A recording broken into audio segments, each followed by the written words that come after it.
C'est évident, nous consacrons le Limud Torah, c'est un Limud, on m'a donné 1h15, c'est pas une conférence, c'est un Limud Torah.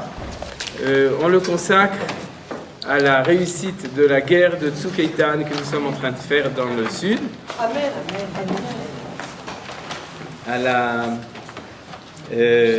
la protection des soldats et des citoyens de l'État d'Israël et de tous ceux qui œuvrent pour eux aussi, avec eux, dans Bechol Makom Shem, à chaque endroit où ils sont, et que de mettre ce limoud soit un srout, un mérite, pour que les deux choses ensemble, et la réussite du combat, et la protection des soldats, et de manière générale de tous les citoyens. Je vous donne une petite idée à laquelle j'ai pensé hier, parce que je pense que c'est important de la dire. Pour nous, c'est pas assez évident. Mais malheureusement, je lis aussi, pas pour tous les... Je dirais, sans citer de nom, pas pour tous les gens de Torah, c'est évident. Il y a une Gemara dans Masechet Psachim. C'est une ouverture, ça tout a un rapport avec tout. Mais ça n'a pas de rapport directement avec le sujet, donc je vais développer. Une Gemara dans Masechet Psachim, Daf Mem Tet, Daf Nun, ou Mem Tet, Amoudal et Famou. Il y a une Gemara dans Masechet Psachim. Je vais mettre debout jusqu'à ce qu'il y ait un microphone. Ce sera peut-être plus facile d'entendre. Et il y a une Gemara donc dans Masechet Psachim, Daf Nun, qui dit que Arugé Malchut Yefshar la Shevet Bemchitzata. C'est-à-dire que ceux qui meurent al Kiddush Hashem, Malchut, c'est-à-dire dans le combat entre nous et les nations, ce qui est le cas maintenant, de manière évidente, Yefshar la Mod Bemchitzatam, c'est-à-dire que leur place au Gan Eden est tellement haute que personne ne peut être avec eux. La Gemara, elle demande, même, etc., même Rabbi Akiva, etc., mais elle dit, non, c'est-à-dire ils ont une place spéciale. Donc, c'est évident que c'est aussi valable pour tous nos enfants, pour tous les soldats qui, pendant cette guerre maintenant, mettent al Kiddush Hashem, Hashem Ikom Damam, qui sont morts al Kiddush Hashem. Mais j'ai pensé une marchava importante. C'est que quand on parle de Kiddush Hashem, et ça c'est une idée que vous connaissez, la Torah, quand elle nous demande d'être Mekadesh et Hashem, il y a Kiddush Hashem, d'être prêt à mourir pour la Torah, pour Akadosh Baruch Hu, pour la Shrina, pour le peuple juif. Puis il y a une mitzvah de vivre, d'avoir Mesirut Nefesh, de vivre pour la Torah, pour Akadosh Baruch Hu, pour la Shrina. Et ça fait partie aussi du Kiddush Hashem. Et c'est le Kiddush Hashem essentiel, car comme nous le savons, Asher Ya'aseh Otam Adam V'chai B'hem. C'est-à-dire que la Torah, elle donne une injonction, non pas d'être des martyrs, mais d'être des héros. C'est-à-dire des gens qui vivent al Kiddush Hashem. Et de ce point de vue-là, tout ça, c'est des choses connues. J'ai fait une translation des choses, et c'est l'idée que je vais vous donner pour démarrer. C'est que si la Gemara nous dit que les gens, tous ces soldats et tous ces gens qui meurent al Kiddush Hashem, ils ont une place spéciale au Gan Eden. Donc, ça veut dire que ceux qui se battent et qui restent vivants, Adler Vesrim, tous nos enfants, ils ont aussi une place spéciale. Ici. Pas là-bas, ici. C'est-à-dire qu'ils ont une madriga extraordinaire. Ils ont un niveau exceptionnel, tout à fait différent des autres. C'est-à-dire que de toute façon, on n'a jamais le droit, et surtout, maintenant pendant les 9 jours, pendant les 3 semaines, on n'a pas le droit d'être mécatreg, de dire des mauvaises choses sur le peuple juif. Mais spécialement maintenant, c'est-à-dire qu'il faut se souvenir de cet enseignement que je voulais vous dire. Je suis un peu ému, c'est normal. De cet enseignement de Yoma, de ce qui se passe aujourd'hui. Ce que je vous ai dit. Donc, leur madriga, c'est leur niveau. C'est un niveau national. Ils font partie de l'armée d'Israël. Et ils se battent pour quoi ? Pour le klal. Et donc, ils ont une madriga extraordinaire. Un niveau extraordinaire. Et c'est comme ça qu'il faut les regarder. C'est comme ça qu'il faut penser à chacun de nos jeunes, en particulier. Ça, c'était l'introduction. Maintenant, je vais parler du sujet dont je voulais parler. Je vous ai fait une photocopie pour que ce soit une étude. Nous allons commencer par le texte du Maharal. J'ai photocopié 2 textes. Un texte du Maharal et un texte du Rav Kook. Alors si vous voulez, est-ce que tout le monde a reçu tes feuilles? C'est scandaleux. Pour toi, j'ai gardé un. J'avais gardé deux, comme ça. Mais sinon, il faut demander au secrétariat d'en photocopier encore. Le salaire. Et sinon, vous suivez. Sinon, on peut photocopier encore. Le salaire. Alors donc, on va faire une étude. Est-ce qu'il y a des gens qui sont Olim Hadashim au point où ils ne comprennent pas l'ivrit? Deux. D'accord. Alors, de toute façon, ce que je vais faire, c'est que je vais lire relativement vite pour que ceux qui comprennent bien, qu'on ait le temps de lire les choses. Et je vais traduire une traduction générale. Donc, ceux qui savent qu'ils n'ont aucune chance de comprendre le texte en ivrite, vous écoutez la traduction directement. Et comme ça, ça ira bien. On commence donc en haut du texte du Maharal, dans Gvurot Hashem, chapitre 53. Et en fait, pour tout vous dire, c'est un texte, le micro, Baruch Hashem, micro et Kodesh. Donc,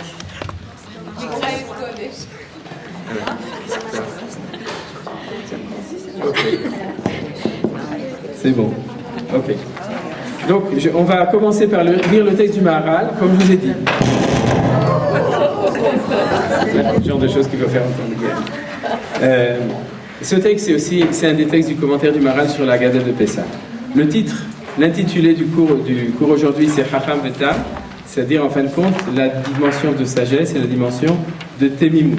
J'imagine que vous avez beaucoup parlé, ceux qui étaient là encore hier aussi, ont beaucoup réfléchi et écouté, entendu sur la notion de la Temimut. Le mieux, c'est de ne pas traduire. C'est-à-dire qu'au fil de l'étude que vous avez eue et que vous aurez aujourd'hui, vous aurez sûrement Tamim Tim Hashem Elokecha, une compréhension du mot. Donc, le Maharal étudie les 4 fils de la Haggadah. Et comme vous avez remarqué, dans les 4 fils de la Haggadah, il y a le Chacham et il y a le Tam. Il y en a encore 2. Il y a Chacham, Rasha, Tam et She'eino Elishon. Une des questions que le Maharal demande, qui est une question intéressante, c'est pourquoi est-ce qu'ils sont organisés dans cet ordre-là? C'est-à-dire que normalement, on aurait pu mettre le Tam en premier ou le Chacham en premier, mais mettre le Chacham et le Tam ensemble, et ensuite le She'eino Elishon, qui est un peu l'Oïd Elishon, il est un peu autiste, mais malgré tout, il n'est pas mauvais. Et mettre le Rasha à la fin, vous avez compris? C'est-à-dire que l'ordre qui est dans la Haggadah, Chacham, Rasha, Tam, le She'eino Elishon, n'est sûrement pas fortuit, mais il est difficile à comprendre. Alors, si vous me disiez, mais c'est normal, c'est l'ordre dont la Torah en a parlé, alors c'est justement pas. Parce que le texte qu'étudie le Maharal, qu'on ne va pas étudier, la partie de ce chapitre dont il parle, c'est de se demander pourquoi le Baal Haggadah, celui qui a écrit la Haggadah, n'a pas mis l'ordre des 4 enfants dans l'ordre qui est marqué dans la Torah, mais il a choisi un ordre différent. Donc c'est pas l'ordre de la Torah, c'est pas l'ordre chronologique de la Torah, c'est pas forcément non plus l'ordre logique auquel on s'attend, et c'est sur ce point c'est ce point qu'on va étudier. Donc, c'est le côté droit, il est plus grand. Vous voyez, Ukemo shenikra. Tout le monde là? C'est bon? Ukemo shenikra makom ba'avur sheu kolel hakol. Kach natan HaKadosh Baruch Hu Torah l'Israël sheu kolel hakol. De même qu'HaKadosh Baruch Hu s'appelle Makom, parce que l'introduction des 4 enfants, c'est Baruch HaMakom Baruch Hu. C'est-à-dire que Hachem, un de ses noms, c'est le Makom. Parce que, Ba'avur sheu kolel hakol, parce qu'il englobe tout. Il faut savoir, c'est la définition du Maharal de l'endroit, c'est qu'on est quelque part, et ce quelque part n'est pas en nous. C'est-à-dire que quand on appelle quelque chose Makom, c'est que c'est quelque chose qui est Mekif Otanu, qui nous entoure. C'est-à-dire on est dedans. On est quelque part. C'est-à-dire, et donc, si on appelle Hachem Makom, c'est sur la vertu de Dieu d'englober le monde, ce qu'on appelle selon la Kabbalah Sovev Kol Almin. C'est-à-dire qu'Akadosh Baruch Hu, lui, c'est celui qui est Mekif, qui entoure tout. C'est-à-dire, donc, c'est pour ça qu'il est collé la colle, il englobe tout, et c'est pour ça qu'on l'a appelé dans cette introduction Makom. Car Natan HaKadosh Baruch Hu Torah l'Israël chez collé la colle, ainsi il a donné la Torah qui est collé la colle. C'est pour ça que les gens ils étudient au collège quand ils étudient la Torah, parce que la Torah ça englobe tout, c'est-à-dire que la Torah est plus large que le monde. La Torah elle englobe le monde, elle donne une signification à chaque chose. Ou le ficha. Je continue. Velo yimatse davar shelo yenimtsa baTorah. Donc il ne peut pas y avoir une chose qui ne se trouve pas dans la Torah, comme vous connaissez la phrase dans Pirkei Avot, aforba de aforba, aforba de kulaba. C'est-à-dire, si tu la secoues bien, la Torah, à ce moment-là, tu vas tout trouver dedans. La retourner de tous les côtés. Tout se trouve dans la Torah. Ça veut dire quoi? c'est pas qu'on va pouvoir trouver une équation de Einstein dans la Torah écrite comme ça, mais la Torah est plus large, donc la réponse à chaque question se trouve dans la Torah. Ulefichach natan hashevach ala Torah bamakom hazeh, ze nire ma'alat haTorah hakolelet et hakol. C'est-à-dire que c'est pour ça qu'avant de parler des 4 fils, on dit un shevach, une louange à la Torah dans cet endroit-là de la Haggadah, parce que c'est ça la valeur de la Torah qui englobe tout. Alors vous comprenez que le Maharal avait une difficulté dont il faut parler à Pessah, c'est-à-dire que pourquoi est-ce que l'introduction des 4 fils, quand on lit la Haggadah, c'est pas de la Torah, excusez-moi, alors que ça aurait dû être une introduction pour Shavuot. C'est-à-dire, on aurait dû dire Baruch HaMakom qui nous a sortis d'Égypte, Baruch béni soit, etc. Vous comprenez? C'est-à-dire pourquoi, quand on parle des 4 fils de la Haggadah le soir du Seder, on parle de la Torah. Et il nous répond parce que la Torah englobe tout, de même que Dieu englobe tout, et on va tout de suite voir en quoi c'est important. Les Kachama, c'est pour ça qu'il a dit Keneged arba banim dibra Torah, echad chacham vechad rasha. Donc ça, c'est pour ça qu'il a dit, il a marqué que la Torah a parlé vis-à-vis de 4 fils, l'un qui est chacham, l'autre qui est rasha, etc. C'est-à-dire que quand on dit la notion de Keneged, c'est comme on dit Vetalmud Torah Keneged Kula. C'est-à-dire que Keneged c'est vis-à-vis, c'est-à-dire qu'il y a une confrontation et une réponse à donner à chaque chose. C'est-à-dire que chaque fils, il va avoir dans la Torah le langage de la Torah qui lui donnera sa réponse. Maintenant vous avez compris pourquoi on utilise. Il faut rapprocher votre. Kacha? Ma. Ah, je croyais que c'était quelqu'un qui tirait quelque chose. J'avais rien compris.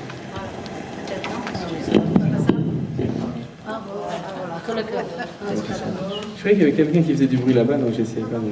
Toda Rabbana.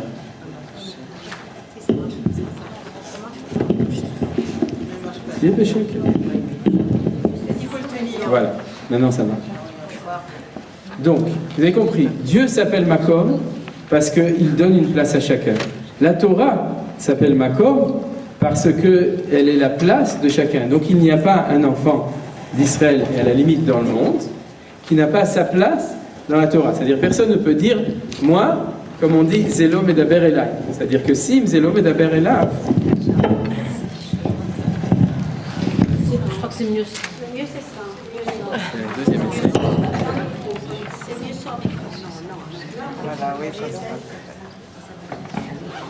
S'il y a quelqu'un qui dit que ça ne lui parle pas, c'est que personne n'a réussi à lui montrer sa Torah à lui. C'est-à-dire, mais c'est pas que la Torah n'a pas un langage pour chacun. C'est ça que dit le Maharal. Donc si on dit Keneged arba banim dibra Torah, c'est qu'elle parle à chacun. Le Maharal va d'ailleurs expliquer que quand on parle des 4 fils, on parle de 4 prototypes. Je crois que c'est mieux comme ça. Non? Ah, tu crois que c'est ça qui fait Je sais pas. Bon, on va faire comme ça. Et c'est suivant. Il n'a pas marché hier. Alors, voilà. S'il y a quelqu'un qui est ingénieur. Donc, le Maharal va expliquer qu'en fait, ces 4 enfants, c'est 4 prototypes. C'est-à-dire que chacun est fait de ces 4 enfants. Et 4 enfants. Et excusez-moi pour mon français. Je suis Olé Khadash français. Et Yored Khadash. Donc, il y a quelqu'un qui a expliqué une fois que c'est pour ça qu'on dit Arba Banim Dibra Torah, Echad Chacham, Echad Rasha, Echad Tam. Et on dit Echad Echad. On aurait dû dire Chacham, Rasha, Tam, Michel, parce que c'est le même qui est fait des 4. C'est-à-dire on est tous faits de ces 4 tendances, c'est-à-dire, et de manière générale, donc, chacun, et un peu de chacun, donc, il y a la place dans la Torah pour chacun de nous. Alors on continue dans le texte. Explication de cela. Pour ceux qui ont perdu, c'est là où il y a une ligne qui est soulignée. Qui a banim nechilku dafkal arba halakim. Les enfants se divisent spécifiquement en 4 parties, comme je viens d'expliquer. Qui eshbel shemosif rochma umada ba'avur sheitrakem lada dvarim sheinam lefanav umitrakem alea vekana rochma. Pour ceux qui ont perdu, le mot kana, il est aussi souligné, c'est-à-dire dans le texte, c'est-à-dire qu'il y a un fils, donc un enfant, une personnalité, qui rajoute de la sagesse, et parce qu'il veut savoir les choses, et il a acquis de la sagesse. Je continue. Vezenikra chacham ba'avor shekana chokhma. Il s'appelle chacham parce qu'il acquiert la sagesse. C'est-à-dire que Ezeu chacham, par exemple, alomed mikol adam, celui qui est capable de voir ce qui se passe autour de lui et d'acquérir une compréhension des choses ou des gens. C'est-à-dire qu'il est capable d'apprendre de l'extérieur. Il est réceptif à un enseignement extérieur à lui. C'est-à-dire, et il le veut, et il est connaît chokhma. C'est un pasuk de Michelet, kne chokhma, c'est-à-dire que la sagesse, la madriga, la mida, c'est quelque chose qui s'acquiert. Comme on dit, assez le charav, kne le chachaver, c'est-à-dire qu'il faut acquérir la sagesse. C'est-à-dire, donc ça c'est la chose. D'ailleurs, il fait allusion, kne chokhma, la Gemara de Kiddushin, qui dit que c'est quoi un zaken? Zaken, c'est ze kana chokhma. C'est celui qui est chacham parce qu'il a acquis la sagesse. Vezenikra chacham ba'avor shekana chokhma. Donc on a bien expliqué. Hacheni, on passe au deuxième. Shen botosefet ve'en bo migrat.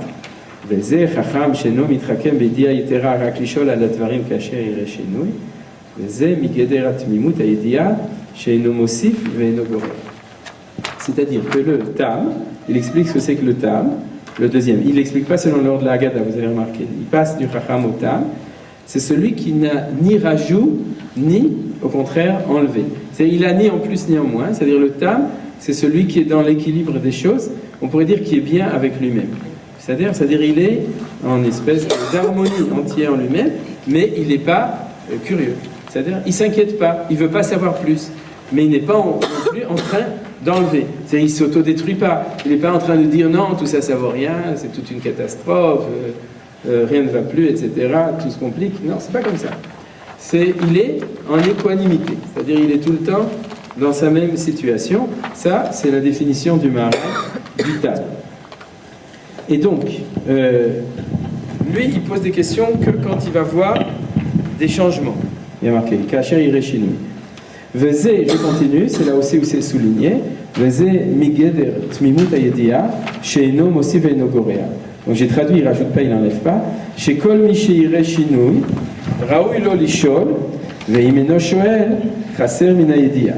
C'est-à-dire qu'au moins, il est uniquement réactif à un changement. C'est-à-dire s'il n'y a pas de changement, il ne va pas chercher. Un sage, il est toujours à l'affût, il est toujours à la recherche. S'il n'y a rien à faire, la Gemara dit, un sage, c'est comme quelqu'un, s'il n'a rien à faire, parce qu'il n'y a pas de clients, il va chercher ses clients. Vous préférez qu'on éteigne? Ouais, non. Oui, non. Ça dérange. Peut-être qu'on peut arranger au niveau du Macbeth, pour qu'il n'y ait pas de bruit. Ça enlève la concentration. Il y a quelqu'un qui sait s'occuper du Macbeth? Est-ce qu'on peut essayer en mettant les choses de côté? Ça va. Non, il y en a rien. Si vous vous levez, on va être nombreuses quand même. D'accord. Maintenant, j'ai éteint. Non, vous n'avez pas été là-bas. Il y a un petit bouton, je crois. Je vais couper la tête. Ça continue à faire du bruit. Il faut éteindre le Macbeth. Il faut l'éteindre là-bas. Alors, éteignez le Macbeth et je parle sans...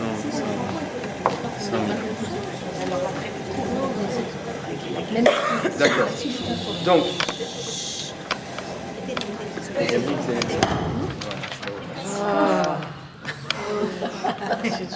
D'accord. Chez un homme aussi, chez Kol Mishiré. Bon, donc il parle maintenant de celui qui est Tam. La seule chose qui le fait réagir, c'est quand il y a un changement de celle.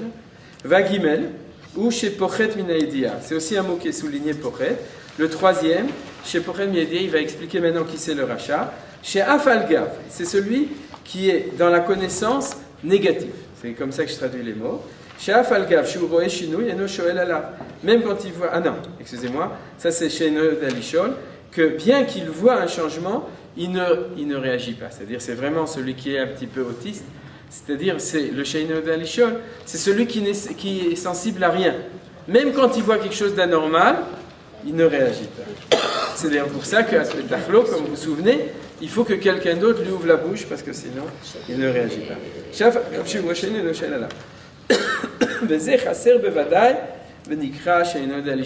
Le Maharal est critique. Il dit celui-là, il est chasser bevadaï, c'est-à-dire quelqu'un qui est vraiment manquant, qui est quelqu'un qui est négatif, on dirait en français. Et c'est pour ça qu'il s'appelle Sheino de Alishol, par le fait qu'il ne s'est pas posé de questions. Omnam, dit, maintenant le Maharal va expliquer le rachat qui n'est pas encore expliqué. Yesh efer hachacham, כמו שהחכם מתחכם בידיעה יתרה ותוספת, יש כנגדו שהוא חכם להרע לשאול דברי מינות. C'est-à-dire que le contraire du chacham, c'est celui qui est mitchakem, c'est-à-dire qui a de la sagesse, mais avec un rajout de connaissances et de sagesse, mais il est chacham le'ara, c'est-à-dire il est chacham en mal, pour poser des questions de minutes. Minutes, vous savez ce que c'est?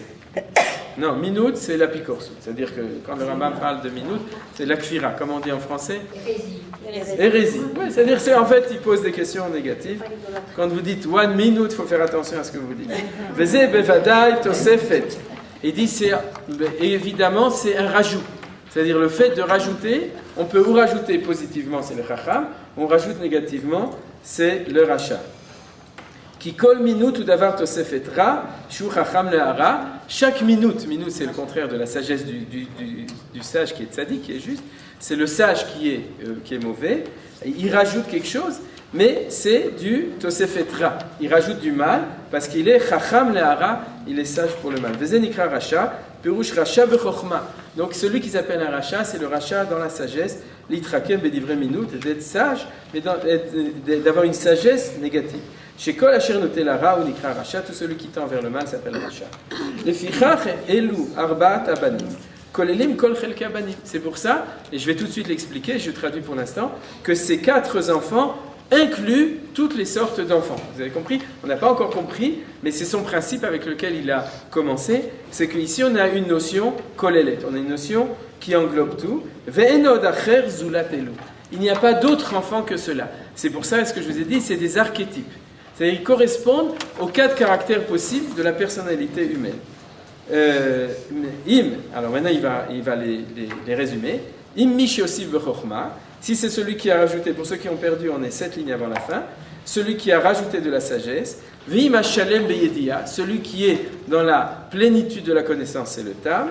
V'im apachut bechokma, v'im asher uefer hacha, et celui qui est au contraire qui n'a pas de chokma, de sagesse.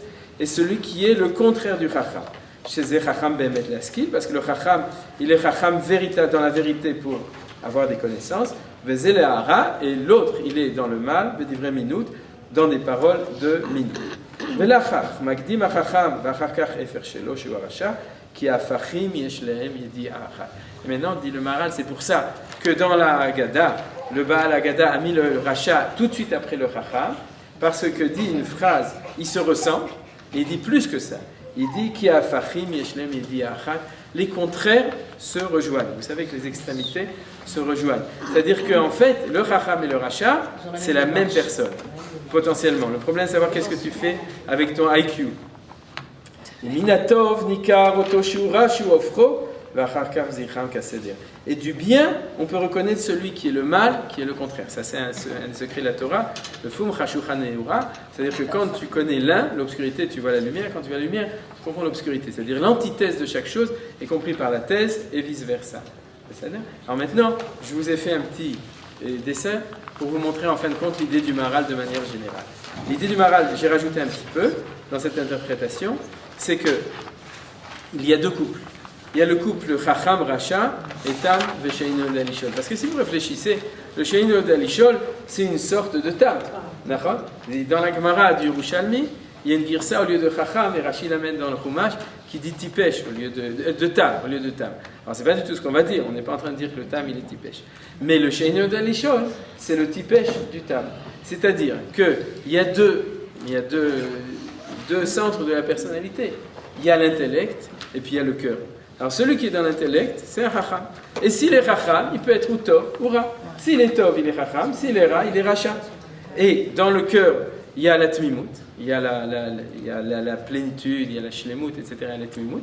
Et dans la tmimut, on peut être ou ça, ou on est un bon tam, ou on est metum tam. C'est-à-dire que c'est qu'on est en fin de compte dans le négatif de chaque chose. Donc, ce qu'a dit le Maharal de manière extraordinaire, c'est qu'il n'y a pas un jugement de valeur absolue. Qu'est-ce qui est mieux? Est-ce qu'il vaut mieux être Racham? Est-ce qu'il vaut mieux être Tam? On nous présente que dans chacune des vertus, il y a un côté bien et un côté pas bien. Vous avez compris cette analyse du Maharal. Alors, ça explique très bien l'ordre des choses et ça inclut aussi le sujet pour aujourd'hui. Donc, c'est là-dessus que je voudrais parler, c'est cette espèce de tension entre les deux. Parce qu'en fin de compte, vous êtes d'accord, souvent, vous avez votre enfant qui revient de l'école, ou votre petit enfant, ou arrière-petit enfant, ça dépend. Chacun que les had le film à alato, c'est-à-dire, et qui vient de l'école, et puis il revient en pleurant en Israël. Et alors, on lui demande pourquoi. Parce qu'ils m'ont dit que j'étais chnoun. Vous connaissez ça, ça veut dire quoi, chnoun? Ça veut dire qu'il est âme, qu'il est gentil, qu'il est serviable, qu'il répond gentiment à tout le monde, qu'il essaie d'aider les autres. Il n'y a pas de pire injure que dire à un enfant d'Israël qu'il est chnoun. Ça veut dire qu'il est normal. C'est-à-dire, donc, en fait, le problème est de savoir sérieusement quelle est la vertu qui est la meilleure, et en fin de compte, ou bien peut-être, comment est-ce qu'on doit associer les deux vertus? Comment est-ce qu'on donne à chacune des vertus sa place? C'est-à-dire, et c'est un petit peu ce qui a été introduit dans l'enseignement du Maharal. C'est qu'il n'y a pas un jugement de valeur absolue, quelle est la meilleure. Il y a juste une mise en garde. Fais attention, ne sois pas la chokhma, il y a un danger, et dans la tmimout, il y a un danger. Donc ne sois pas un tam négatif, ne sois pas un chacham négatif. Et on pourrait dire aussi, il y a la maladie du chacham, et il y a la maladie du tam. Et il faut faire attention. Parce que si jamais on est fixé que sur la chokhma et qu'on oublie tout ça, on croit que t'es chacham, t'as des diplômes, donc c'est super génial, l'homme aspique, ça suffit pas. Parce que yachol liyot, et non seulement yachol liyot, il y a de fortes chances, c'est-à-dire que les diplômes, c'est un rachat. C'est-à-dire il a une tête bien pleine, c'est-à-dire il a appris beaucoup de choses, il a beaucoup de connaissances, mais il est rachat. Comme disait Manitou, les plus grands rechaïm, c'était les rechaïm qui étaient intelligents. C'est-à-dire c'est ceux qui avaient de la chokhma, c'est eux qui ont fait le plus de mal. Donc la chokhma n'est pas en soi-même une garantie de bien. Et vous direz la tmimout, oui, alors on va se réfugier dans la tmimout, on va laisser tomber les diplômes, on va rester à l'yeshiva, en prier toute la journée, et comme ça c'est sûr. Non, c'est pas sûr.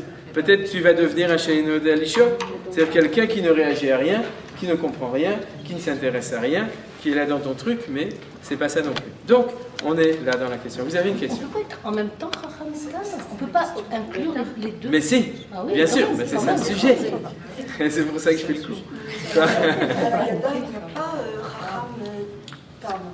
Quoi dans Dans la Gada, Ouais. il n'y a pas le Chacham qui est Tam aussi. Il n'y a pas. Dans la Gada, chaque personnalité, Ils sont très séparés. il lui manque quelque chose. Il lui manque. Mais s'il lui manque quelque chose, c'est sans doute pour que on nous appelle à faire la synthèse des deux. C'est vrai. C'est justement ce que j'ai dit au début sur les chad, vechad, vechad, vechad. Quoi? C'est un ridouche en tout cas. Oui, c'est un chidouche. Ok. C'est d'abord. Juste, il ne faut pas l'oublier, il reste encore 8 mois jusqu'à Pessah. À cause de ça, j'ai hésité à prendre ce texte, je me suis dit, c'est pas le moment. Quoi? En France, la RAL, on pose une autre question. Ouais. C'est celui qui n'est pas là. Ouais. Ben Acharishi. C'est pas qu'il n'est pas aidé à l'Ichol, Il n'est pas là. par contumace. Ouais, et alors? C'est le cinquième fils. C'est le cinquième Le fils. cinquième fils. D'accord. Mais ceci dit, bon, si c'est un cours sur Pessah, moi j'ai un cinquième fils qui est marqué dans le Sefer Yoshua, parce que celui dont vous dites c'est des drachot, c'est beau en soi. Mais il y a un cinquième fils.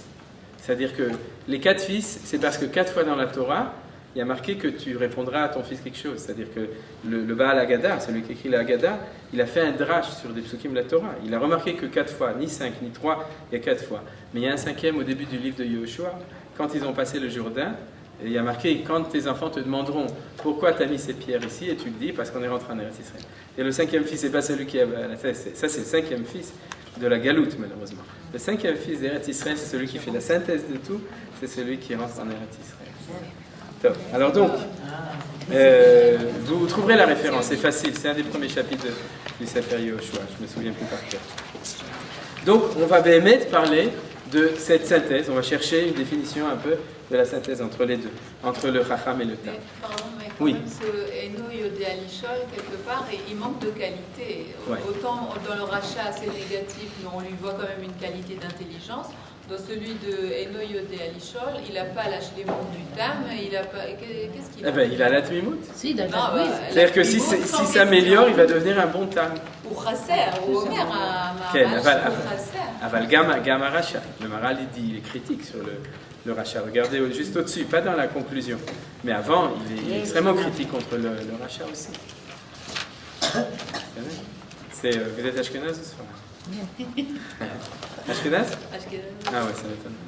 Je vais en parler tout de suite. Vous allez voir pourquoi je vous dis ça. C'est-à-dire. Top. Alors donc, je prends le développement des idées. Si on prend Yaakov Avinu, je suis sûr qu'il y en a d'autres qui vont parler. Yaakov Avinu, marqué Yaakov, Ishtam, Yoshev Oalim. Mais Yaakov, c'est pas Israël. Yaakov, c'est pas Israël. C'est-à-dire que Yaakov et Ishtam, Yoshev Oalim, mais on voit les problèmes qu'il a eu avec ça. C'est-à-dire qu'en fin de compte, il s'est fait avoir par Lavan, il aurait pu se faire avoir par Esav, si jamais il n'avait pas été aidé par sa mère, etc. Donc, il a énormément de difficultés. C'est-à-dire, cette mimoute n'est pas c'est-à-dire, elle lui amène beaucoup de problèmes. Si on regarde le pshat de la Torah, on voit que c'est pas du tout évident. Oui, Et de ce point de vue-là, oui, quoi? Dans la minute, ça dépend qui tient en face de toi. Oui, exactement. C'est une des choses. On ne peut pas, tam titamam, dans Michelet, il y a marqué.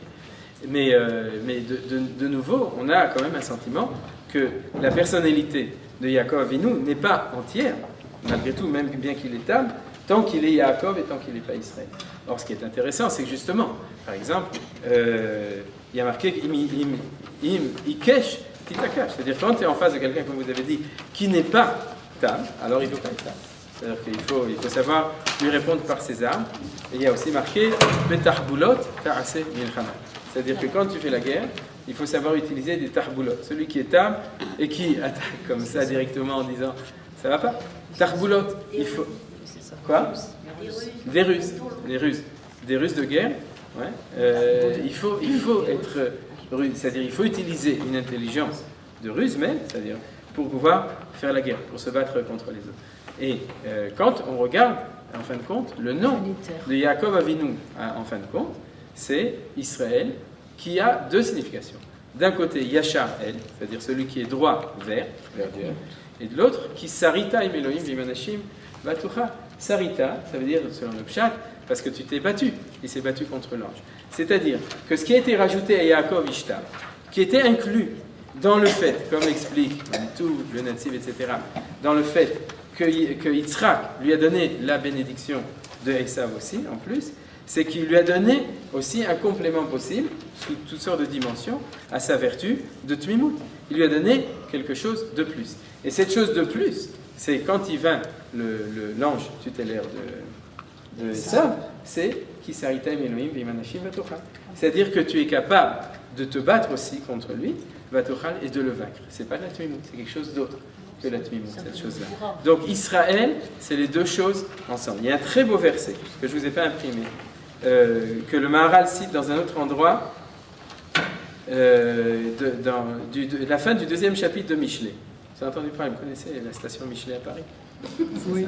Donc, Ki yesharim yishkenu aretz, utmimim yivatruba, urshaim me'eretz ikaritu, ubogdim yisru mimena. C'est pas photocopié, mais voilà, il ne faut pas chercher, c'est marqué chez moi.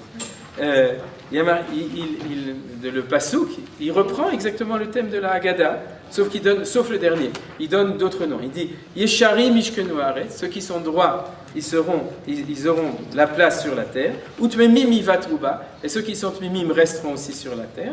Par contre, Reshaim Eretz Ikaretu, les Reshaim ils vont disparaître de la terre. Ou Bogdim Yisru Mimena. Bogdim, c'est l'antithèse du tam, c'est-à-dire c'est pas le Sheinu Delishal dans la mesure où c'est un mauvais tam, c'est celui qui est un anti-tam. Mais sinon, on voit que celui qui est marqué en face du tamim, c'est pas le chacham, c'est le yashar, qui est yashari. Et le Maharal explique que c'est la même chose. C'est-à-dire que la vertu de yashar, c'est la vertu du chacham. C'est-à-dire c'est le chacham qui trouve la voie médiane, la voie droite qui est au milieu. C'est ce qu'on appelle le yashar, et qui est par rapport au tam. Et de nouveau, on retrouve en face du yashar Israël, c'est-à-dire Yaakov Ishtam et Israël, Cher Bechait Père, on retrouve le rachat et ensuite le Boged. Ça veut dire qu'en fin de compte, on est et on doit être en recherche, comme vous l'avez dit, on doit être en recherche d'une synthèse entre deux vertus. qui existent, qui est celle du Chacham et celle du Tam. C'est-à-dire les deux ensemble. Alors, je vais vous donner une définition, pour que vous compreniez le plan des choses. J'espère que vous comprenez. Sur cette base de cette compréhension des deux vertus et de leur antithèse, je voudrais amener à une définition de cette synthèse entre les deux choses. Alors, une des définitions possibles de cela, c'est ce qu'on appelle avant et après. Je ne sais pas si d'autres l'ont développé, je suis sûr, en tout cas, je m'imagine que le Rav Ben Ishai, dans sa manière de dire les choses, a dû parler de choses de cet ordre d'idées. C'est-à-dire que, je dirais comme ça, avant que les choses arrivent, je dis de manière très claire, il faut se battre. Après, quand les choses arrivent et qu'elles sont là et qu'on ne peut plus rien changer, alors il faut accepter, il faut avoir de l'acceptation. C'est-à-dire que la chokhma, c'est la chokhma l'ifne ma'aseh, pas ce qu'on appelle chacham lachar ma'aseh, c'est la chokhma qui est avant le ma'aseh, et la tmimut, c'est la lachar ma'aseh. Compris? C'est-à-dire après que les choses. Des fois, on parle de résignation. Mais ce n'est pas de la résignation, c'est de l'acceptation. C'est-à-dire que dans la vie, on est toujours avant quelque chose et après quelque chose. Et souvent, on dit on se bat, et puis à un moment, on se rend compte que ça ne marche pas. C'est-à-dire on a tous ce genre d'expérience. On dit non, il faut se battre. Si tu te bats, en davar omed bifnei haratzon.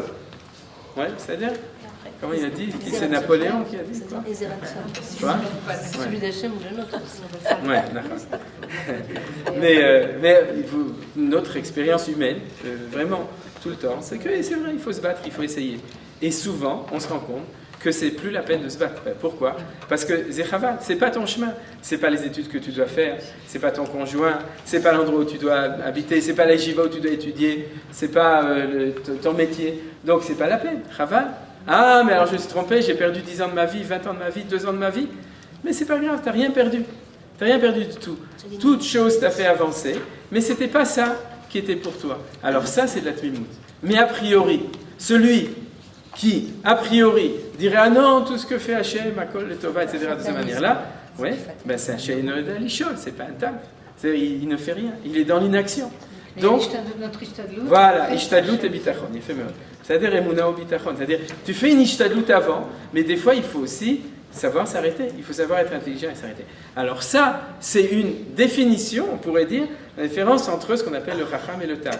C'est-à-dire le chacham, et vous avez remarqué que dans la définition du chacham du Maharal, c'est celui qui est toujours à l'affût. C'est celui qui, même s'il n'y a rien, il va chercher. C'est-à-dire, alors les juifs, naturellement, ils sont chacham ou ils sont tam? Les deux. Ils sont les deux, mais ils sont très chacham. C'est-à-dire qu'il n'y a que les juifs dans le monde qui, quand ils voient une situation, ils n'acceptent pas la situation telle qu'il est, et ils se disent, mais on pourrait faire mieux. Ouais. Moi, j'ai rencontré plein de goïms dans ma carrière, moins que vous sûrement, mais tu lui demandes, mais pourquoi c'est comme ça? C'est comme ça. Ça fait 300 ans que c'est comme ça, pourquoi tu veux que ce soit autrement? Pourquoi vous mettez les feux rouges à cet endroit et pas à cet endroit? Et le juif dit, non mais si on le mettait là, ce serait mieux, si on faisait comme ça, on pourrait tout arranger. Vous avez remarqué, un juif, il peut pas, il est hyperactif de nature, il ne peut pas rester tranquille. Il faut qu'il soit metaken olam malchut shaddai. Il doit tout réparer. Chaque chose, il faut le changer. Alors ça, c'est cette chokhma. C'est d'ailleurs, on dit berov chokhma, rov kaas. Vous connaissez cette phrase? C'est aussi de Michelet. C'est-à-dire berov chokhma, s'il y a trop de chokhma, il y a de la colère. La colère, c'est de l'insatisfaction.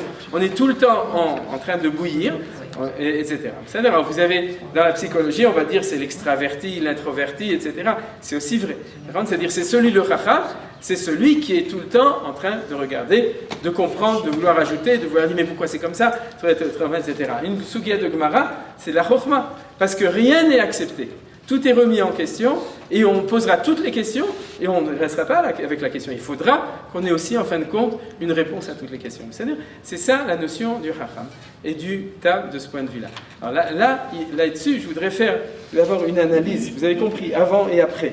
C'est-à-dire, on pourrait dire l'action et l'acceptation. L'analyse aussi de ça, c'est, je relis avec la remarque que j'ai faite, c'est que la civilisation musulmane, elle est plus tam. Et la civilisation chrétienne, elle est plus chacham. C'est-à-dire, c'est pas seulement avant-après, c'est aussi une mentalité de civilisation. C'est-à-dire que, vous savez que le mot islam, ça veut dire kenyam, soumission.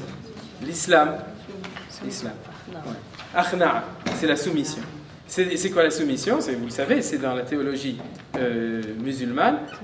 Mais n'oubliez pas le Mektoub, la théologie musulmane, c'est la Torah qui était adaptée à des Arabim, à des Arabes. C'est-à-dire qu'ils étaient Arabes avant d'être musulmans. Ils avaient besoin d'un lien avec Akadosh Baruch Hu selon le Shoresh de leur Neshama, qui existait à l'époque où ils étaient encore idolâtres avant qu'ils aient reçu l'islam. Et la seule Torah qu'on pouvait leur donner, c'était une Torah de soumission. Donc c'est pour ça que ça s'appelle l'islam. Mais fondamentalement, c'est cette Torah de Tmimout. C'est-à-dire, alors il y a la Tmimout positive. C'est pour ça que les Arabes, ils n'ont pas transformé grand-chose dans le monde, sauf à des époques exceptionnelles, comme l'âge d'or d'Espagne. Et de manière générale, ils sont plutôt dans le monde de la soumission, de la prosternation, de l'acceptation des choses. Par contre, le monde occidental, quoi? Pas en France. Pas en France.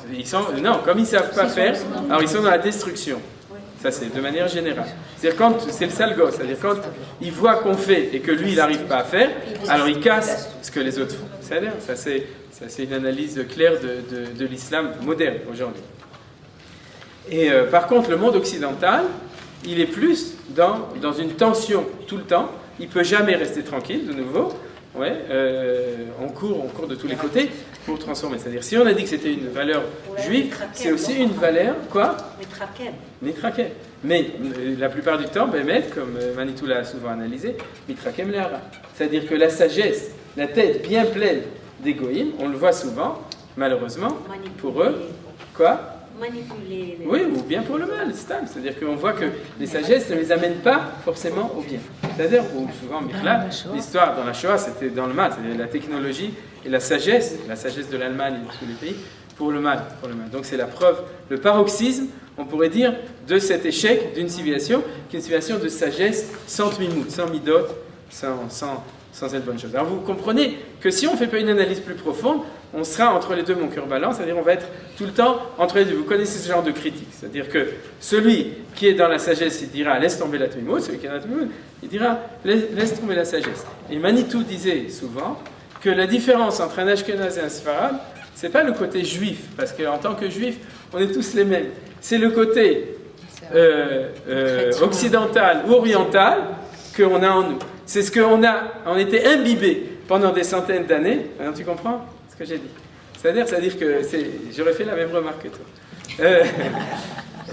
C'est-à-dire qu'on a été imbibé d'une ambiance de civilisation qui fait que dans le monde sfarad de manière générale, il y a plus de tmimout, il y a plus de facilité à arriver à la tmimout, et dans le monde occidental, ashkenaz, il y a plus de facilité, il y a plus une recherche d'une tension intellectuelle. On est dans une Torah où on cherche la chokhmat à Torah, alors que chez les Sfaradim, on cherche la tmimut à Torah, la emunat tmima, c'est-à-dire, et il y a plus de facilité. Alors maintenant, il y a une infinité de cas de figure, parce que, par exemple, les Juifs d'Afrique du Nord, ils sont passés par la France, tous ceux qui sont ici, et donc ils ont été imbibés de culture occidentale aussi. Donc le problème, c'est de savoir où ils se sont arrêtés dans cette chose. Et puis la chassidoute, dans un autre sens, en monde ashkénaze, était là pour rééquilibrer ce problème des mitnagdim qui était trop dans le sechel, et donc qui avait passé la limite de l'équilibre sans doute entre les deux choses. Et c'est pour ça qu'une des raisons pour laquelle la chassidoute est apparue dans le monde occidental, dans le monde ashkénaze, pour permettre de rééquilibrer ce manque qui se trouvait dans le monde occidental. Mais de manière générale, c'est un fait qui est remarqué, qui est vu. C'est quand même aussi une différence entre la sensibilité ashkénaze et la sensibilité sfarade. Le Ari Akadosh, le Harizal, il dit comme ça. Veraïta et achorai ou fanai lo yeram. Tu verras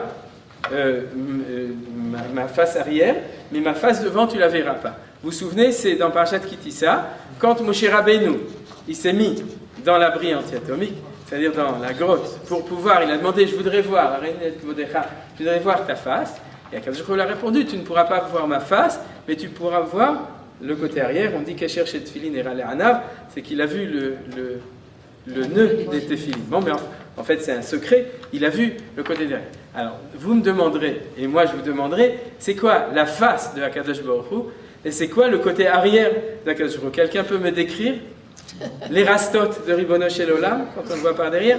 Non. Vous êtes d'accord? C'est-à-dire on ne peut pas. Alors, le Harizal a dit quelque chose d'extraordinaire. C'est qu'en Lachon HaKodesh, on peut lire les choses différemment. C'est pas tu verras pas ma face, mais tu verras mon côté arrière. Varita et achorai zelashon achare, ou fanai lo iraou lifne. C'est-à-dire que devant, c'est avant, et derrière, c'est après. C'est-à-dire que, a dit le Harizal, quand on regarde ce qui se passe au devant, on ne voit pas Hachem. Ça veut dire quoi? On ne comprend pas ce qu'il veut de nous. Mais quand tu as passé le chemin et que tu regardes par derrière ce qui s'est passé, alors là tu comprends tout et tu vois où était Akadosh Baruch Hu. C'est-à-dire qu'il est tout le temps là. Le premier savoir. C'est la lettre bête, la Torah. Qui est fermée. Oui, mais la lettre bête qui est fermée. C'est-à-dire qu'on peut que avancer, on ne peut pas reculer. Mais on peut se retourner. C'est ça le truc. C'est-à-dire que ce que le Harizal dit qui est extraordinaire, c'est que souvent la présence de Dieu n'est pas devant, mais elle est toujours là, derrière. La chokhma, la sagesse de ça, c'est d'être capable de temps en temps de se retourner et de se dire, il y a 10 ans, j'avais devant moi un mur ou un truc noir, je ne savais pas où j'irais, je ne comprenais rien de ce qu'Akadosh Baruch Hu veut de moi, et 10 ans après, je me retourne et je vois que tout est clair. C'est-à-dire que les choses étaient claires, qu'Akadosh Baruch Hu il a bien dirigé les choses. Eh bien, si on traduit, vous comprenez. Par devant, on doit travailler par la chokhma, parce qu'on ne sait pas où on va, donc il faut être chacham, et par derrière, on n'est pas à la trimou, c'est ce que je vous ai dit tout à l'heure. Maintenant, ça explique pourquoi, naturellement, un juif ashkenaz est en danger d'apikorsut, un juif sfarad, il est en danger de sheinoda lishol. Et tu as compris pourquoi toi, tu as tout de suite vu ce que tu n'avais pas, c'est-à-dire que tu es plus critique sur la tmimout que sur la chokhma, parce qu'on n'a pas peur de la chokhma le'ara, on a peur de la tmimout. Alors que pour un sfarad, il aura peur de la chokhma lahara, parce qu'il est plus conscient du danger de la chokhma, et l'ashkenaz est plus conscient du danger de la tmimout. Vous avez compris dans le dessin des choses. Et donc, c'est vrai que malgré tout, il faut reconnaître les choses. C'est-à-dire, si on regarde par exemple la figure sociologique du peuple juif, le monde sfarad est plus religieux que le monde ashkenaz. Et même quand il n'est pas religieux, il est plus croyant. Il a toujours la émouna, c'est rare, un sfarad, qui perd la émouna, parce qu'il a dans son shoresh neshama la tmimout. Alors qu'un juif ashkenaz, franchement, le monde ashkenaz, il est plus racha, pas dans le sens tout le monde va mer kulam tzadikim, je parle au niveau des idées, il est plus dans la minout que dans la chokhma l'étive. C'est-à-dire qu'il y a malheureusement plus de juifs ashkenaz qui ont des idées tordues que de juifs ashkenaz qui ont des idées normales au niveau de la Torah. C'est-à-dire que leur chokhma est au service de la kedusha. Il y en a malheureusement, il y en a moins. Bon, ça va venir. Il faudra les aider à devenir temimim. Mais c'est le problème. Donc il faut analyser le problème, il faut le savoir. Si par exemple, si un ashkenaz fuit la tmimout parce qu'il a tellement peur de la tmimout, il risque de tomber dans ce qu'on appelait, dans le langage de la Haggadah, dans la Rishut. Donc il vaudrait mieux plutôt qu'il fasse attention à sa chokhma et vice-versa pour le Sfarad. Ouais. Vous dites qu'il est plus dans la radicalité? Non, je dis qu'il est plus dans un risque de apikorsut, l'ashkenaz. D'accord? Et je connais beaucoup de juifs ashkenaz religieux qui ne sont pas croyants. J'en connais pas beaucoup, mais je connais beaucoup en Chutz La'aretz. Il y avait beaucoup de gens qui disaient qu'ils étaient orthodoxes, mais tu leur parlais de leurs croyances, c'est-à-dire, ils ne savaient même pas où ils étaient. C'est-à-dire? Donc ça c'était un des points importants. C'est bon? On continue. Top. Alors donc, pour continuer, je voudrais vous soumettre, dans le fond, on est d'accord, je vous ai donné ça comme une analyse sociologique et de l'islam et du monde occidental chrétien, et d'un autre côté une certaine tendance à l'intérieur du peuple juif, mais on est tout à fait d'accord que on est toujours dans votre remarque, c'est qu'on aspire à une synthèse entre les deux, on aspire à un misoug entre les deux. Et c'est ça que je voudrais, c'est-à-dire qu'en fin de compte, ce qu'il faut, c'est être capable de voir un Kadosh Baruch Hu devant et voir un Kadosh Baruch Hu derrière. C'est-à-dire qu'il faut être capable de voir dans le monde de la chokhma la présence de Dieu et dans le monde de la tmimout la présence de Dieu, les deux choses ensemble. C'est-à-dire, cette synthèse entre les deux, je vous l'ai donnée, c'est ce qui a marqué dans Patach Eliyahu Zachrolatov, que les Juifs faradim lisent tous les jours, en tout cas ceux qui arrivent à l'heure, et à la Tfila. Vous connaissez le Sidour Patach Eliyahu, vous connaissez tout le monde. Ouais, tu as un Patach, et tu vas à la Sina. Surtout pendant les 9 jours, il ne faut pas aller à la Sina. Et donc, Sinatrina. Donc, c'est les expressions francophones. Donc, dans le Patach Eliyahu, c'est-à-dire le texte du Patach Eliyahu qui fait partie du texte du Zohar qui est marqué, on explique qu'il y a deux vertus qui s'appellent Chokhma ou Bina. Chokhma, la sagesse, et Bina, la Bina. Et que la Chokhma c'est le moach, c'est le cerveau, et la bina, c'est la lèvre. Ou levavo yavin vesha verafalo. C'est un pasouk mefourash où il y a marqué que la bina se trouve dans le cœur. Donc l'esprit, c'est la chokhma, et la tmimut, c'est dans la vertu du cœur. C'est-à-dire la vertu de la tête, c'est la chokhma, la vertu du cœur, c'est la bina. Vous remarquez d'ailleurs que du coup, on a parlé Ashkenaz, Farad, avant, après, etc. Il y a un autre zugiyut, un autre yichud, c'est masculin et féminin. C'est-à-dire parce que la chokhma, c'est la vertu masculine, parce qu'on a la vertu de droite dans Chabad, chokhma bina vadat, et la bina, c'est la vertu de gauche, qui est du côté de gauche, qui est le côté féminin. C'est dans le nom de Akadosh Baruch Hu, la bina, c'est le hey d'en haut. Il y a deux hey yud ke vav ke, c'est le hey d'en haut, c'est la bina, et que ça veut dire que les femmes, de manière naturelle, elles sont plus de emuna, elles ont plus de bina, elles ont donc plus une tendance dans leur sagesse à être du côté de la tmimut, et alors que les hommes, au contraire, ils ont plus cette chose. Je vous fais une remarque qui est reliée avec ce qu'on avait dit avant, c'est que l'homme, le masculin, est plus naturellement extroverti, ce qui est marqué dans la Torah, milou et aret vekip shua, c'est celui qui s'occupe de conquête, alors que la femme est naturellement chokhmat isha banta beita en beito ela ishto. La femme, elle est plus naturellement introvertie, c'est-à-dire c'est ce qu'on appelle la bina. Et d'ailleurs la bina, c'est une sagesse intérieure qu'on a. Comme le tam, vous vous souvenez, le tam il rajoute pas, il enlève pas, il a quelque chose de complet en lui. C'est pour ça que les femmes n'ont pas la mitzvah de Talmud Torah. Parce que la mitzvah de Talmud Torah, c'est la mitzvah de chokhma, et la Torah des femmes, qui n'est pas moins grande, c'est une Torah de bina, pas de kombina, de bina. C'est ça l'autre chose. Et comme dans Patah Eliyahu, on s'occupe, dans cette chose-là, dans la Kabbalah, on s'occupe que de yichudim. Yichudim, c'est d'unir les deux choses. Il faut savoir que notre but, c'est d'unir les deux. L'union entre le masculin et le féminin, entre les Ashkenazim et les Sfaradim, entre la chokhma et la tmimut, entre le moach et le lèvre, les deux choses ensemble. C'est-à-dire les deux choses ensemble. C'est ça, on doit toujours être dans la recherche de cette union entre les deux choses. C'est bien. Alors, je vais terminer.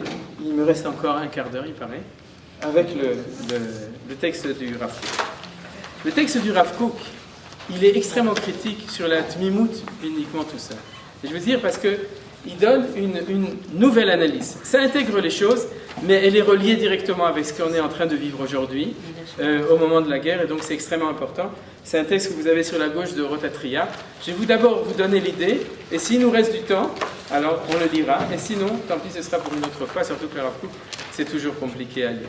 Ce que le Rav Kook dit, c'est que c'est relié avec ce que j'ai dit avant sur résignation ou acceptation. Il dit comme ça: pendant 2000 ans de galoute, on était dans la tmimut, pas pour une seule raison, mais aussi pour une raison. Quelle était la raison? C'est qu'on n'avait pas les moyens de transformer le monde.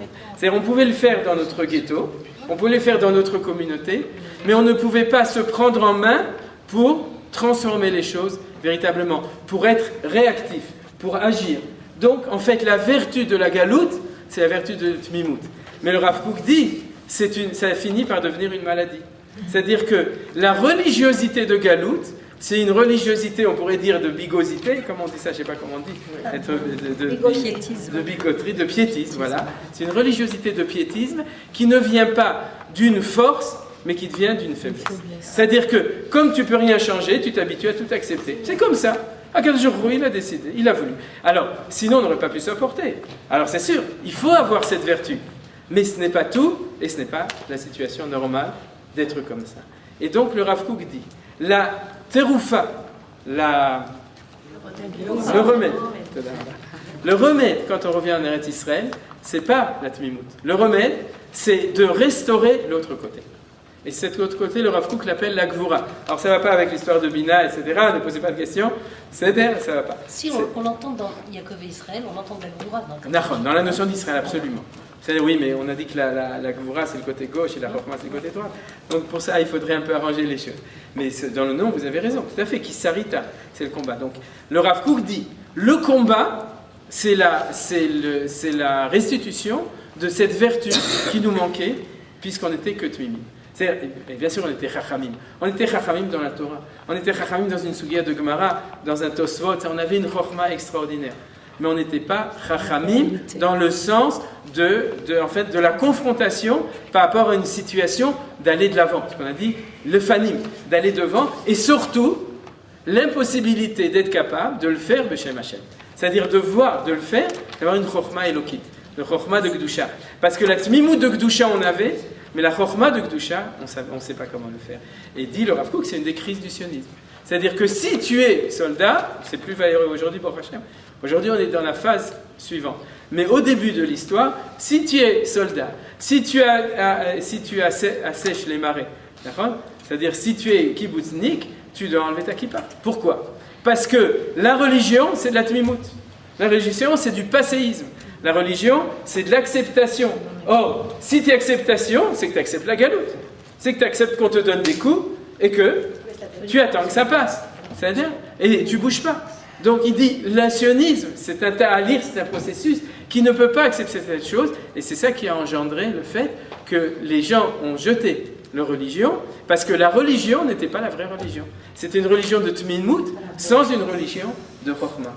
Et donc, dit Rav Kook, il faut récupérer les choses. Et il dit, il fait remarquer, vous vouliez dire quelque chose, je m'arrête 2 minutes. Je voulais dire, c'est que dans les galoutes, la Chokhmah de l'âme Israël s'est développée dans le mal, en fait.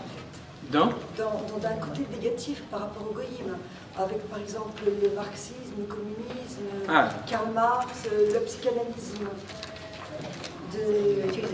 Tout ça, c'est une force juive quand même, qui a façonné le monde, mais pas dans la Torah. Alors c'est une bonne remarque, je dirais comme ça. A priori, j'imagine qu'une partie des gens voulaient le bien. Mais comme les kelim, les ustensiles pour cette chokhmah, ce n'étaient pas les nôtres, c'était des kelim extérieurs, donc c'est tombé dans le mal. C'est-à-dire qu'il n'y a que ici où on peut utiliser ces mêmes forces, avec les mêmes gens potentiellement, mais in fine, ça va devenir donc des kelim, des ustensiles de chokhmah du temps. Et ça va ensemble avec la gvura, vous avez remarqué ? C'est-à-dire, alors maintenant on peut faire un lien directement avec ce qui... Les goïms eux-mêmes nous demandent d'être des tmimim. C'est-à-dire, soyez mignons, laissez-vous tuer. D'accord ? C'est-à-dire, sinon c'est immoral. Quoi ? Qu'est-ce que tu dis ? Ça, c'est le feu humanitaire. Voilà. Voilà. Et il faut bien comprendre que être comme ça, c'est être encore plus avec Akadosh Baruch Hu. C'est-à-dire être dans cette mida. C'est-à-dire, et c'est ça le tikkun des Ragav qui est en train d'être fait, parce que j'ai lu dans Arutz Sheva que sur les 4 Mefagdim, Machatim, qui dirigent le combat à Haza, parce que vous savez qu'il y a 4 rativot. Il y a le Nachal ou Emophis, il y a le Golani, il y a Tzanchanim et Givati. Voilà. Vous savez. Sur les 4, il y en a 3 qui sont religieux. Qui sont religieux. Et le 4e, il est druze, il est aussi religieux. C'est pas une blague. Ouais. Pérez a dit, l'ONU est en train de discuter qui a raison, de celui qui veut assassiner ou celui qui refuse de se laisser assassiner. Et ça les enquiquine qu'on refuse de se laisser assassiner. Vous avez compris où c'est ? C'est qu'on ne sait pas comment être Gibor de Shem Hashem. On a peur de cette chose-là, on a peur de notre propre ombre. Et aujourd'hui, les choses, elles sont restituées. Le fait d'avoir un Mefaket Rativa, qui est avec une kippa sur elle, pas Stam, il y a aussi le David Zini, le fils du Rav Zini, etc. Le fait, ça veut dire qu'on sait comment être Bekvura, Beshem Hashem. Et ça fait partie de cette mida. Et des Chagav, l'armée d'Israël, elle fait un yichud entre la Gvura et la Tmimut. Les Bichal, les Juifs. Très bien. Donc, c'est ça l'enseignement du texte. Et c'est toujours impressionnant de voir comment est-ce qu'il y a en même temps la Gvura et en même temps la Tmimut. C'est ce que Chachamim disent qui était la vertu de David Amelech. Enfin, vous savez que c'était sa vertu, qui était en même temps Ne'im Zmirot Israël et en même temps, comment il s'appelle il a fait Inay, Midat Sanhedrin, c'est-à-dire il savait être en même temps Admoni, pardon, il était Admoni, c'est-à-dire qu'il était sanguinaire, il était violent, il savait aussi avoir de la Gvura, mais en même temps, il était Ne'im Zmirot Israël. C'est-à-dire que ce Yichud, c'est Yichud du Mashiach. Yichud des 2 valeurs, des 2 vertus, c'est Yichud du Mashiach, de Mashiach ben David, qui est ces 2 choses ensemble. Mais on voit chez nos soldats, chez nos enfants, que ça apparaît. C'est pas d'aujourd'hui, mais aujourd'hui, ce qui apparaît de plus, c'est Gvura chez Bekdusha. Parce que jusqu'à là. Alors, si vous voulez, on va quand même lire un petit peu. Il nous reste, à moins que vous préférez du temps pour les questions, on a 10 minutes. Quoi ? On lit le texte, d'accord. Alors, Mimamake Agniza Shel Neshama, Nikach et Aor Asher Yechaye et Olam Kulo. Du plus profond de ce qui est enfoui dans la Neshama, nous allons prendre la lumière qui va faire le vivre le peuple entier. La Hamido al-Ragla, de le faire tenir sur ses pieds. Vous avez compris? Faire tenir sur ses pieds, c'est la Gvoura. Koach HaChaim Olech Umidgaber. Remarquez, je l'ai souligné, que le mot qui revient tout le temps dans le Rav Kook ici, c'est Gvoura, Midgaber. D'accord? C'est-à-dire la force de la vie va, au Midgaber, elle se renforce. Ou Poretz Loet Netivotav, il dégage des nouvelles voies, mais nous devons faire la recherche du programme de son esprit. C'est-à-dire, on voit qu'il y a plein de choses dans le sionisme, c'est-à-dire il y a une espèce de hitpartsut, il y a quelque chose, une explosion d'action dans la reconstruction du pays, mais le Rav Kook dit il faut analyser le programme de l'esprit de ça. L'aspiration du roi HaKodesh Elion, celui qui est le plus haut, le plus grand roi HaKodesh Amitname, le roi Gvurim, le roi HaKodesh qui se fait apparaître dans l'esprit des Giborim, des héros, et Azure Koach, ceux qui sont saints de force, et de la force de Dieu, qu'on avait à l'époque. C'est les Giborim de David Amelech. Maintenant, il faut se souvenir que le roi HaKodesh dont il parle, c'est la prophétie, mais il y a deux sortes de prophéties. Il y a une prophétie verbale et une prophétie active. La prophétie active, c'est les Giborim, comme Yonatan, comme David Amelech, comme Gidon, et chaque fois qu'ils font une action comme ça, il y a marqué qu'ils ont eu Ruach Hashem. Et le Targum dit Ruach Gvura min Kadam Hashem, pas Ruach Nevoua. C'est-à-dire qu'en fin de compte, la Gvura, c'est une des apparitions de la présence supérieure de la Kadosh Hu, Asher Kiraouma et Tatsma Begaloui. Ça apparaissait à l'époque où la nation se connaissait de manière révélée. C'est-à-dire, elle ne se connaissait pas seulement de manière neshama, mais de manière réelle. Elle va et elle est de plus en plus forte. Le problème, c'est ce que je veux dire le Rav Kook, le problème c'est que quand, avec tous ces courants énormes, extrêmement forts, alors pour Etzet Gdarim, elle fait sauter des barrières. Et pour Etz Geder Ishrenu Nachash, il y a des barrières qui ont été maintenues pendant 2000 ans, et c'est un problème quand elles sautent. Elle efface des formes de Tmimut Regila. Le Rav Kook, il est gentil, il a dit Regila, mais après il est un peu plus méchant. Il dit c'est ça qu'on appelle Tmimut Regila. Tmimut Regila, c'était une autre vertu de religiosité qu'on avait en Galout. Il dit le problème, c'est cette Gvura, elle casse tout. Elle casse ses barrières. Donc il y a un problème, et c'est ce que je vous ai expliqué. Et à cause de ça, il y a des trésors de vie qui se perdent, extraordinaires qui se perdent. C'est-à-dire, on pourrait dire une certaine grandeur de Gdusha, de Tmimut, de Torah, etc. qui se perdent. Et du coup, la situation est terrible. On reste chauve de là ou de là. C'est-à-dire, on a perdu notre religion de Tmimut et on n'a pas notre Gvura de Torah. C'est-à-dire, on a des Giborim, mais c'est des Rambo. Comme moi, je suis Ramo Machonev, Rambo. Aval Enzeki Ma'ava. Dit le Rav Kook, ne t'inquiète pas, c'est un jeu de mots. Ce n'est qu'un passage. C'est-à-dire, c'est un temps de passage. Comme chaque chose, quand tu passes quelque chose, des fois il faut casser pour reconstruire. Et alors le problème, c'est qu'entre les deux, tu n'as ni l'ancien, ni le nouveau. Et il ne reste plus qu'un chose. Immédiatement, nous devons nous attaquer à la lumière, à l'éclairage le plus supérieur. Vous comprenez? C'est-à-dire celui qui construit la lumière de Kedusha, qui est dans la Gvura, et qui va aller en fin de compte avec la naissance d'une nouvelle Tmimut qui est beaucoup plus grande. Pas une Tmimut de faiblesse qui ressemble au Sheina d'Alishol, mais une Tmimut qui vient ensemble avec la Chokhmah. Shelor Achaim Anovea, d'une lumière de vie qui vient, Mikmekoro Anisam Arom Merishon, qui est la lumière originelle. Shiatbia Bekochot Suraitana, qui va donner dans sa force une forme stable, Memoulet Begvurat HaKodesh, qui est remplie de Gvurat HaKodesh. C'est de ça qu'on va parler. Yoter Mikol Mashat Tmimut Abenonit, plus que tout ce que pouvait faire la Tmimut Benonit, vous comprenez le mot, c'est une Tmimut mitigée, moyenne, qui n'est pas éclairée de la lumière du Kodesh pur, pouvait donner. C'est-à-dire que pendant la Galoute, on était dans la Tmimut Benonit. Et elle n'avait pas cette lumière du Kodesh, donc elle ne pouvait pas donner tout ça. Alors c'est vrai que quand on jette, on détruit énormément de choses, mais il ne faut pas s'inquiéter. Les idéaux qui est dans la source d'Israël se révèlent.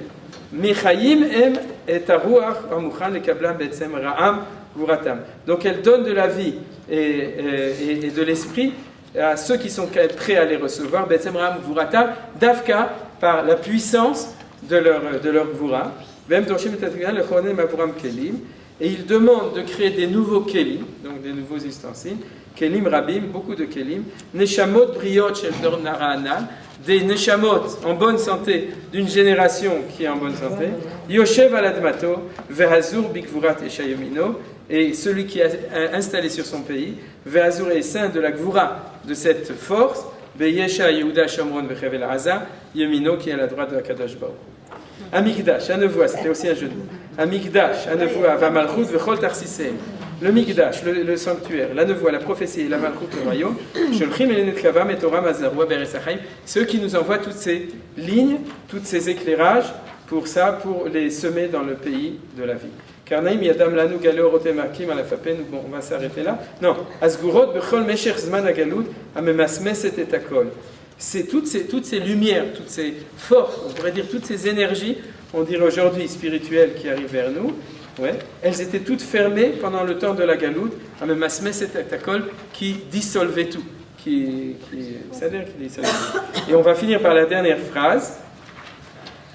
Be'en matara, et là c'est une analyse extraordinaire parce qu'il analyse la crise de cette gvura, du kibbutznik, je pourrais dire comme ça, Taïas, qui était gibor, mais qui n'a aucun amaharetz, qui n'avait pas de tochen de Torah, et donc qui est le produit de cette cassure, d'accord. Et il dit comme ça, Be'en matara la gvurat achaim, lorsqu'il n'y a pas de but à la gvurat achaim, vous remarquez toute l'analyse de la politique actuelle, de on ne sait pas où on va, d'accord. À ce moment-là, lorsqu'il n'y a pas de matara, on a la gvura, on est les plus forts du Moyen-Orient et du monde, mais on ne sait pas ce qu'on veut de nous. Telech alors venamog, alors il va y avoir une crise de cette gvura. Chela imaat, sa force va se diminuer, vit litnavel, vetitzad elevlea, alors elle va commencer aussi à nivun, à dégénérer. Anechona, le fanea bamorad, elle va commencer à descendre.